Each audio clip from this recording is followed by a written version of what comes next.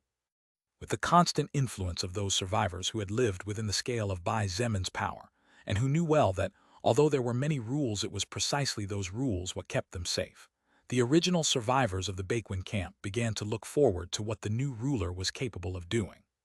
But they did not have to wait long when the subordinates of the King of Yanking proved that they too were outstanding in many respects. The first major improvement was food. This was the most crucial and highlight point apart from the explosive growth in the troops of evolved humans. Previously, the simplest, cheapest, and therefore most popular food among the survivors was rice porridge, which despite being called porridge was actually mostly a lot of rice juice since 95% of it was nothing but water. However, for some reason, things changed abruptly from one day to the next, and this was clearly not as simple as a change of government or power. Survivors, all of them and regardless of gender, age, or social status in the base, began to eat at least twice a day a large bowl of meat broth. But the crux of the matter was that the meat broth the survivors received daily was by no means common, since the meat being used to feed them was mutant beast meat of at least level 15, while the soul evolvers and soldiers received at least one piece of first-order beast meat every day.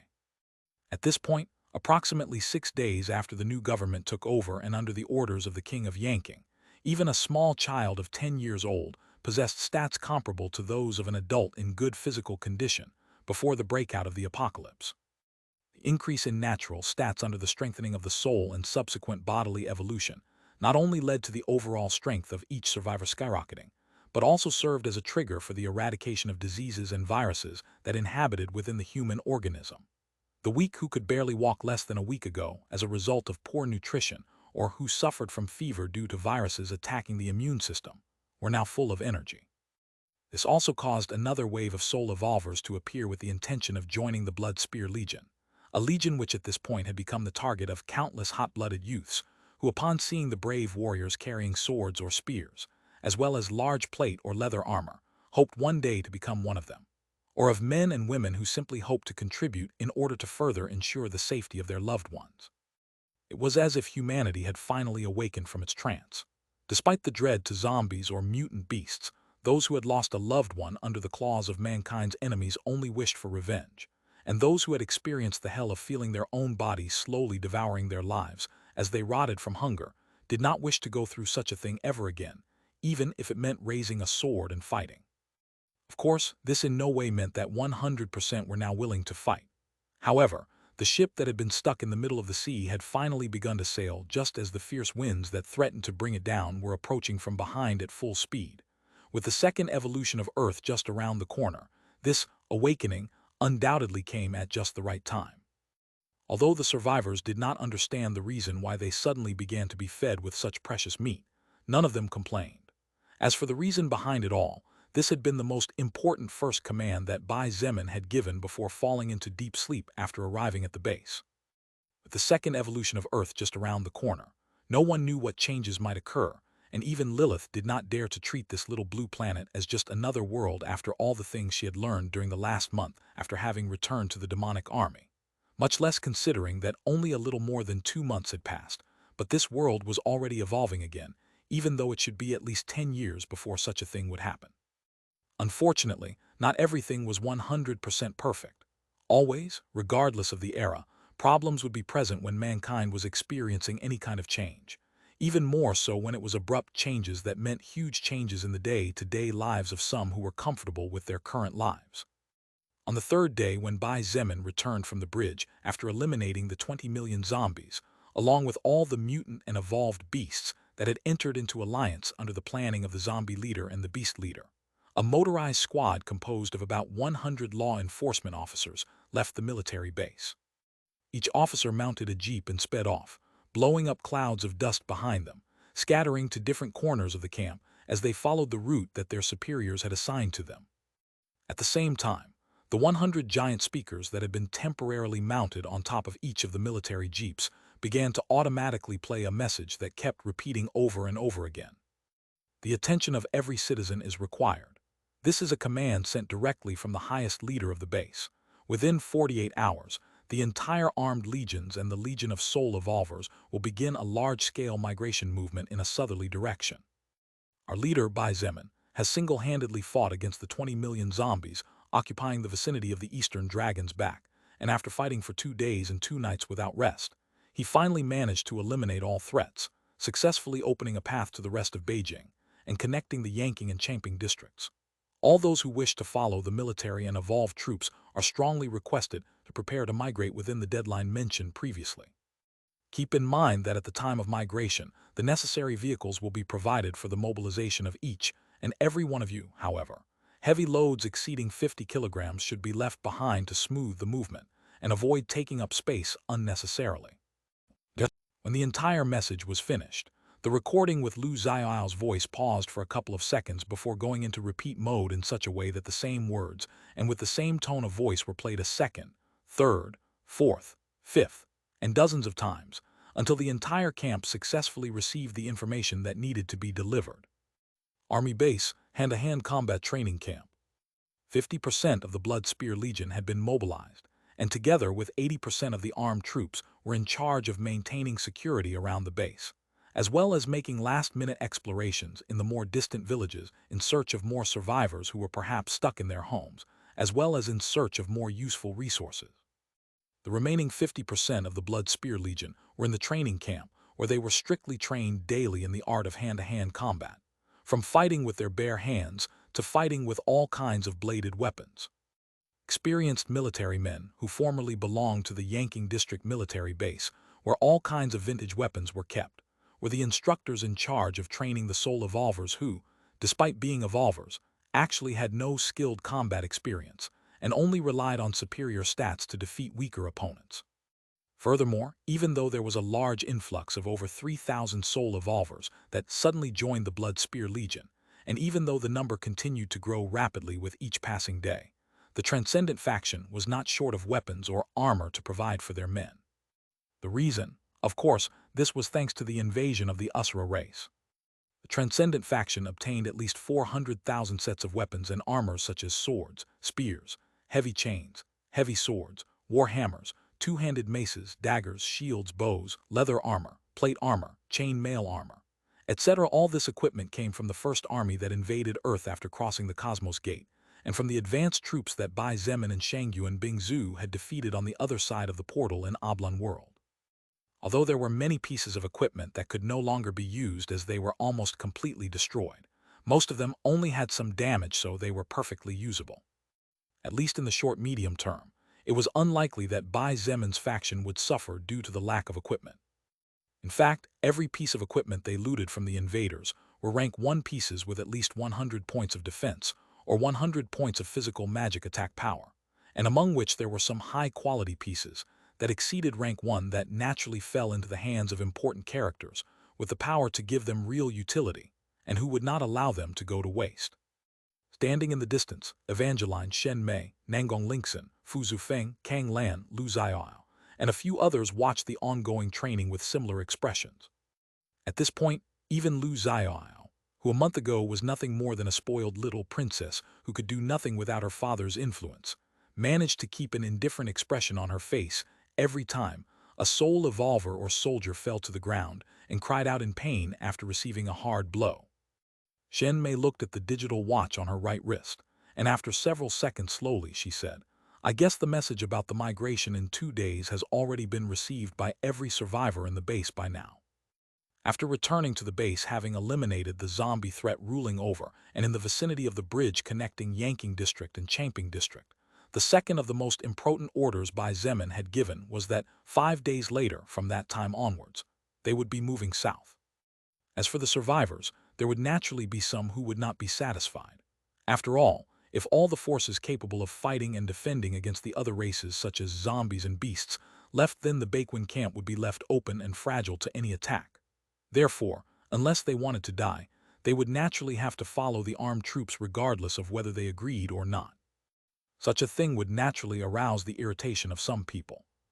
Although the survivors who were with us from before are unlikely to complain too much since, after experiencing a couple of migrations and not suffering losses of any kind, they should know that Bai Zemin will not let them suffer losses within reason. The survivors who did not know him too well and were already settled here will naturally not be happy. Lu Zaiao remarked calmly. Yan Tu's death had been a considerable shock to her. After all, to her he had been like an uncle and almost like a secondary father figure. However, while it was impossible not to feel some resentment towards Bai Zemin, Lu Zaiao had matured a lot after experiencing and seeing with her own eyes how cruel the world was, and therefore she did not hate him to the point of wishing to go against him, or longing to harm him, as she knew that it had been Yan Tu who had challenged Bai Zemin, trying to take advantage of the latter's weakened state. Regardless of whether they are happy or not, none of that affects us. Evangeline commented in her usual cold, indifferent voice that sent chills down the spine of anyone who heard her despite her sweet voice. "I guess that's true," Lu Zaiao nodded after a moment of silence. Kang Lan, Fu Zufeng looked at the healer beside him with questioning eyes. "I know," she nodded and took a step forward. Now it was her turn to finish the job. //////////////// Really, thank you very much to all those who send gifts to the novel and support with valuable golden tickets. I hope we can all keep it up. 3. Chapter 556, Heart Devourer. Chapter 556, Heart Devourer. What is she going to do? Shen Mei whispered quietly as she looked at Kang Lan in confusion. Wait and you'll understand soon. Nangong Lingxin smiled weakly as she said with flashing eyes. Although Kang Lan's main duty is to heal, and this is also the quality that Bai Zemin most appreciates about her, the reality is that Kang Lan is probably the most mage-talented existence among all of the subordinates of Bai Zemin if we leave Shangyu and Bingzhu aside. Maybe, just maybe, Wu Yijin can barely compare to Kang Lan with respect to mana and magic. Oh, Shen Mei raised both eyebrows clearly in surprise. Now when she looked at Kang Lan again, her eyes were different. After all, she had seen Wu Yijin use her skill to empower and command plants, therefore she knew how powerful she was. Since Shen Mei was new in the faction, there were many things she naturally didn't know, and since Kang Lan was mostly a quiet person who didn't stand out too much, it was hard to associate her with a magic genius. In fact, even those who knew Kang Lan occasionally forgot that apart from healing, Kang Lan also had other magic skills, magic powerful and terrifying enough that her enemies would rather face anyone else than her. Not for nothing was Kang Lan's job called Venomous Healer. The name of the main path she had chosen to walk for the rest of her life was the very representation that, while she could help, she could also be deadly when the situation called for it. Kang Lan took a step forward and closed her eyes for a moment. After a few seconds, her dark eyes slowly opened, and at the same time as a certain rune engraved deep in her soul released a faint purple glow, A magic circle of approximately 3 meters in diameter appeared above her head. The soul stone on the magic staff of Kang Lan lit up as her mouth opened and chanted in a low voice, "Heart Devourer." Bang! The magic circle immediately exploded as Kang Lan's words left her mouth, and a large cloud of deep purple color floated just above her head.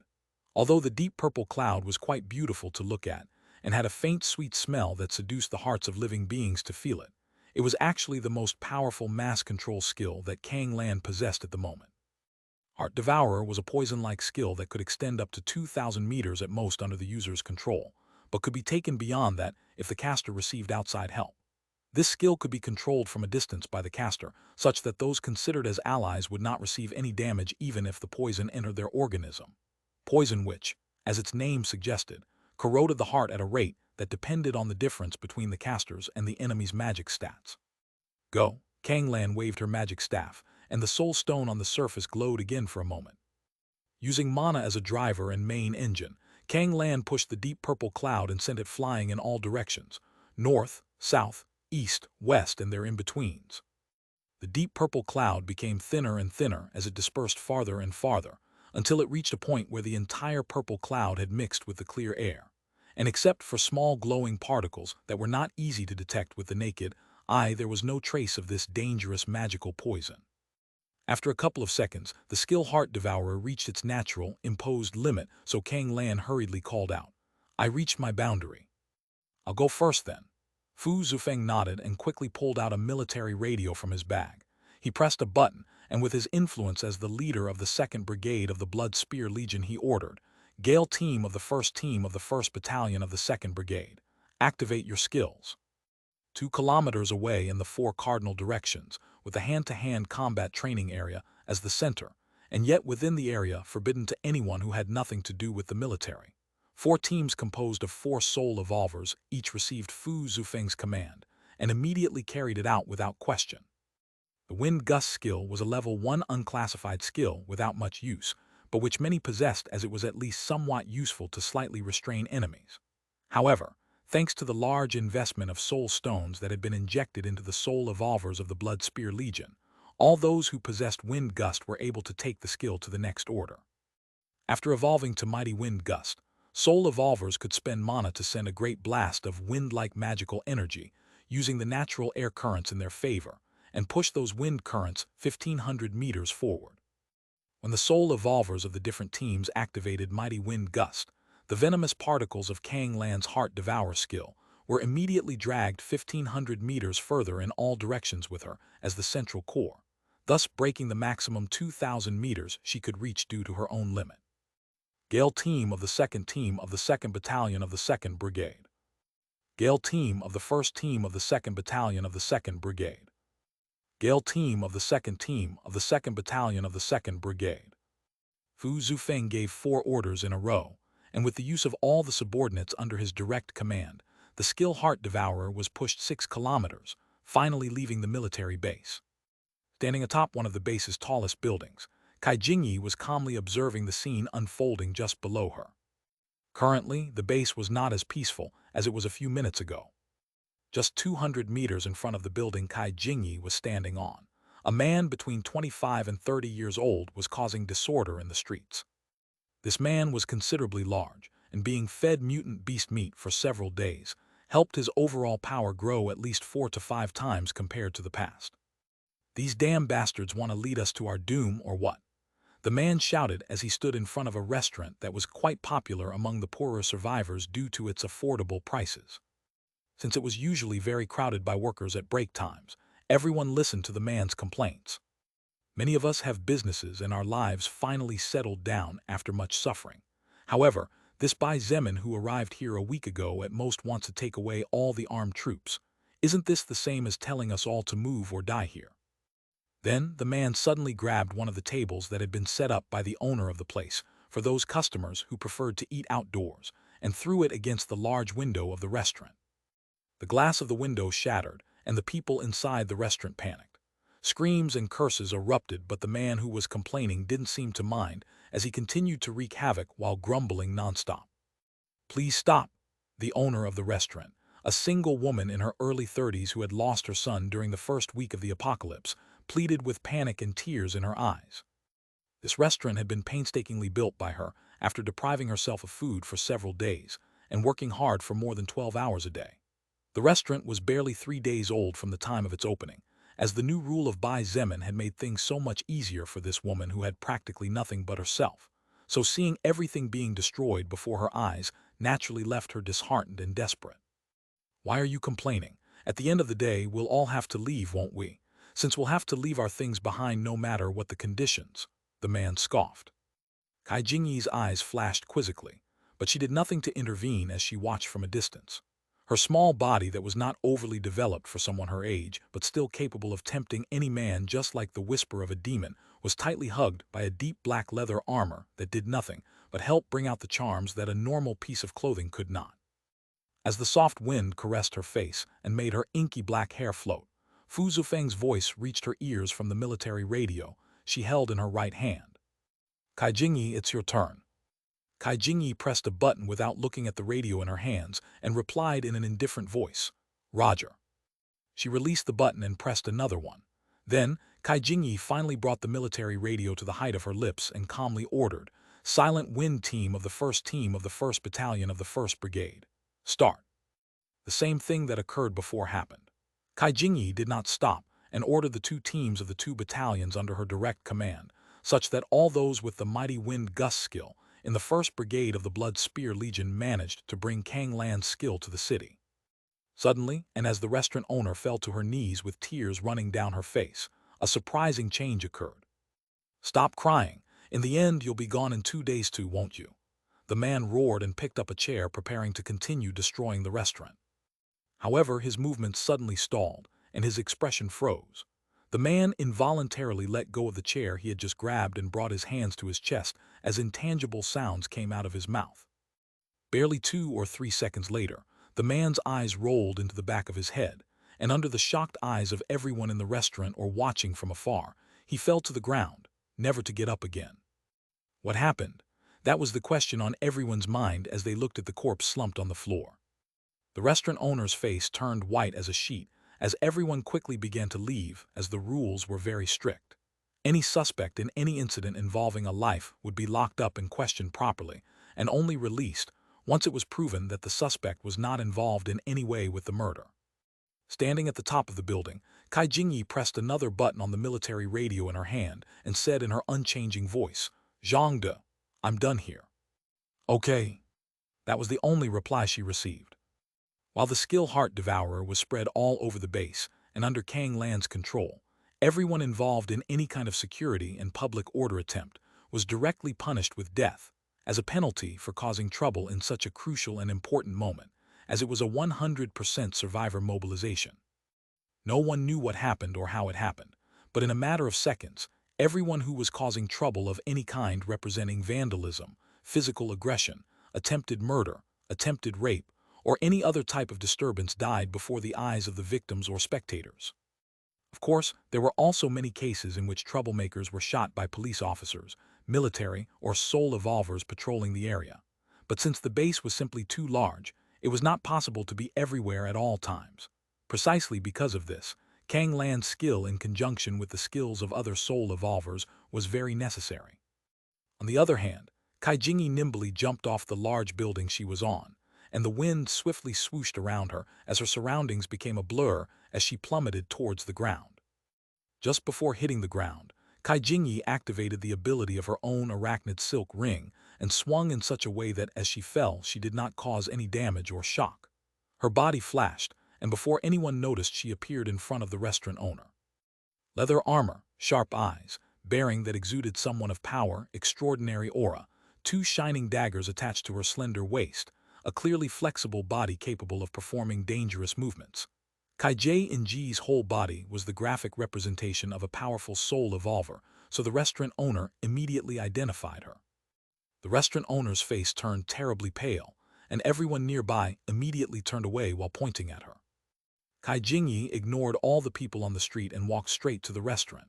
Every step she took was accompanied by the crunch of broken glass being crushed and turned to dust by her boots, adding more nerves to the owner's heart. Are you the owner of this place? Kai Jingyi looked at the woman on the ground and asked calmly. Backslash backslash backslash backslash backslash backslash backslash. Really, thank you very much to all those who send gifts to the novel and support with valuable golden tickets. I hope we can all keep it up. 3. Chapter 557, Light and Warmth Amidst the Cold Darkness. Chapter 557, Light and Warmth Amidst the Cold Darkness. Are you the owner of this place? Kai Jingyi looked at the woman on the ground and asked calmly. Seeing the appearance of a soul evolver, the woman smiled bitterly, and a flash of bitterness shone in her eyes. In the past, all she had hoped for was to live a peaceful life with her son, whom she had laboriously raised after the loss of her husband. However, when the entity known as Soul Record appeared and the apocalypse began, the peaceful life she longed for was not only disrupted, but her only loved one left her soon after. Still, she could not find the courage to die. Therefore, she decided to live for herself and her son. That was why she worked so hard to get here. But what good were all her efforts? She, who had decided to live her part and that of her son, in the end only continued to be punished and repressed, as if in her past life she had been the cause of countless evils that could only be repaid with her own suffering. Sometimes, she really wanted to ask to the heavens why they were so intent on her suffering. Yes, it's me. The woman responded to the question of the young woman who didn't even appear to be of legal age due to her petite figure, but whose aura was enough to suffocate her with her presence alone. The voice of the restaurant owner was calm, and her eyes were no longer trembling with fear as they were a few seconds ago. She had decided. This time, she felt that she would be able to put an end to this pitiful and miserable life she had been living. A life filled with suffering could no longer be called life, and was nothing more than a hell of pain where possibly death was the true reward. However, fate had other things in store for her. I see. Kai Jingyi then smiled sweetly, and her slightly indifferent eyes softened faintly. She stepped forward and introduced herself. My name is Kai Jingyi, leader of the 1st Brigade of the Blood Spear Legion under the command of the King of Yanking. I am sorry for what just happened. Our leader is a very fair person, so all those people with business will receive compensation upon arrival at the new base, but considering that your place was destroyed, I doubt you will get too much. As such, have this as compensation. Then, under the disbelieving gaze of the business owner, Kai Jingyi took something out of her bag and held it out to her. This is. With trembling hands and subconsciously, the woman took the emerald green ticket and tightened her grip on it as if she couldn't believe it. That ticket should be worth roughly 5,000 kilograms in food. Kai Jingyi calmly shot in reply, and, when we arrive at the new base, wait a few days until the logistics team settles down and then go to the head office. Use that ticket to buy a building in a good position and use the rest to set up your business again. The green-colored food ticket was practically at the top of all the tickets, and therefore only people with great status and power within the base could get their hands on one of these. Even for someone like Kai Jingyi, it was not an easy task to get her hands on a green ticket unless she saved for months, and the only reason she had this ticket in her hands was because she had contributed a lot to the faction, as well as her high salary as the main leader of the 1st Brigade of the main and most powerful legion of the entire Transcendent faction. With such a food ticket, the owner of the now ruined restaurant could rise from the ashes just like the legendary Phoenix once she followed the main forces south and settled down completely. If she was smart enough, she would just have to wait and see which would be the next most popular avenue in the new base and buy a storefront there, before setting up a business that in time would surely make her a millionaire within the Bai Zemin's power system. However, there was one drawback that, depending on how it was handled, could be a major or minor one, but if left the way it was now would undoubtedly become the restaurant owner's undoing. The number of eyes that gathered on the emerald green ticket in the hands of the restaurant owner were so many that she could almost distinguish the emotions each of them felt just based on the way they looked at her, or the light that illuminated their eyes. Envy, greed, malicious intent, jealousy, and many other negative emotions pricked the body of the restaurant owner in such a way that her entire being shuddered for a split second. Fortunately for her, not only had Kai Jingyi been a student of international relations in the past, but throughout her life, thanks to having lived in various parts of the world, she had met many different people. Moreover, having been sharpened by the cruelty of the apocalypse, the current Kai Jingyi was in no way the same timid and fearful student she had been until not long ago. Having ended the lives of so many beings of different races, Kai Jingyi possessed a sharp killing intent that, while it had no way to compare to Bai Zemin's thick killing intent, was powerful enough for her to sense when someone else released killing intent near her. So, it was not at all difficult to realize the present problem. It was clear that if she leaves now and left things like this, the restaurant owner would not only not come to exchange the ticket later, but she would probably not survive to see the sun of the coming day because, while the rules were strict, human beings were greedy by nature, and the temptation that a green food ticket held was simply too great to pass up. This was even more so when such a treasure was in the hands of a weak and harmless woman who could be bullied by anyone. Kai Jingyi snorted under her breath and looked at a specific corner across the street, where there was a dark alley. "You two come here." At first, all those watching from a distance were confused because when they looked toward the same spot that the female soul evolver was looking at, all they saw was a patch of darkness belonging to the dank alley where the rays of light could not easily penetrate.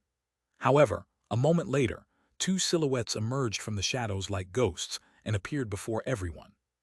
One of them was a young teenager of about 16-17 years old, and the other was a mature woman of about 39-40 years old. Both were equipped with leather armor, but differed in their weapons, as while the young teenager carried a normal sword, the woman had a shield that was almost as big as her body on her back, and a whip wrapped around her waist. Both of them were first-order existences that had managed to advance during the last period of time, and were among the top ranks of the Blood Spear Legion. Although they could not compare to the core members, the strength of these two could not be ignored, as when the two of them teamed up, even a first-order level 40 existence could fall due to the fact that the two of them were perfectly synchronized between ranged attacks, melee, and even defense. "Brigade leader."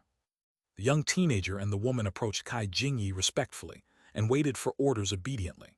They were both mother and son, who after losing the rest of their family began to evolve on their own and joined Bai Zemin's faction about 1 month after the apocalypse broke out, already being level 20 existences whose power could not be ignored. Lanzan, Huo Gang. For the next 96 hours, the mission of both of you will be to protect the physical safety of this woman. Kai Jingyi pointed at the restaurant owner as she ordered in a slightly imposing voice. 96 hours, which was equivalent to 4 days of time, should be enough for the eyes that were focused on the restaurant owner to be lost. After all, if someone followed her for all that time, they would easily be discovered by people on the level of the mother-son pair, and with the way things were now, it was unlikely that this someone had good intentions. However, Lanzan and Huo Gang hesitated after hearing the order Kai Jingyi had given them. This, brigade leader. Lanzan did not know how to express her concern and disagreement since Kai Jingyi was her immediate boss. The problem was that they had both been chosen as Kai Jingyi's bodyguards, and their duty was to maintain her all-around security. After all, while Kai Jingyi was powerful, she was, at the end of the day, only one person, and on many occasions, 2 sturdy arms could not defeat 4 thinner arms. Although the majority of soul evolvers worked for Bai Zemin and his cause, it was impossible to control so many thousands of survivors. Therefore, sometimes a hidden soul evolver would appear and try to kill core members just because they disagreed with the strict rules of the base. There were not a few times that people such as Kang Lan, Zhang De, and others faced assassination attempts during the past month and a half, and in some of them the number of enemies, as well as the coordination, served to corner them to the point where they received several injuries in the process. "It's okay, you don't need to worry about my safety temporarily." However, Kai Jingyi dismissed the duo's doubts easily by saying, "During this time, I and the rest of the leaders will mainly be finishing up the preparations to leave for the south together with the leader."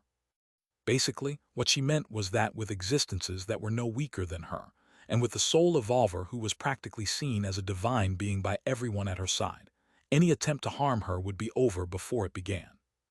The mother-son pair looked at each other, now more relieved, and this time did not hesitate to nod and agree with the order Kai Jingyi had given them.